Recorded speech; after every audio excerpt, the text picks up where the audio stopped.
Rıssam, Çempionlar Ligasynyň finalyna ýeňiş PSG-nyň baş tälimçisi Luis Enrique üçin diňe sportda gysyny bolmady. Ýadyňa düşýän bolsa, 10 ýyl mundan ozal Enrique we onuň gyýdyk sana Barcelonanyň ýeňişini belläp, futbol meýdançada baýdagym dikipdiler. Hawa, sana 9 ýaşynda seýrek kesel zerarly aradan çykdy. Şu ýyl bolsa Enrique gyzynyň hatyrasyna PSG-nyň baýdagyny meýdançada oturjan gyzyny suratlandyrýan futbolkany geydi. Gördüm. Jan koýarlarym Sananyň we Enrique'niň hormatyna şol suratly uly baýdagy tribunada da görkezdiler. Enrique hakykatdanam PSG-ni ütkötdi.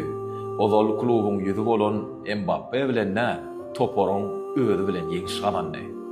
Enrique'ň aýdan sözi var. Men diňe bir toporyň däl, eýsem maşgalanyň agzybirligi gördüm. Bu meniň üçin uly wagt diýdi. Bunu diýmek bilen Luis Enrique futboluň diňe sport däl, ruhda aýdan görüşdigini aýdyn görkezdi. Futbol jan koýarlary. Asy bu arada näil pikirde?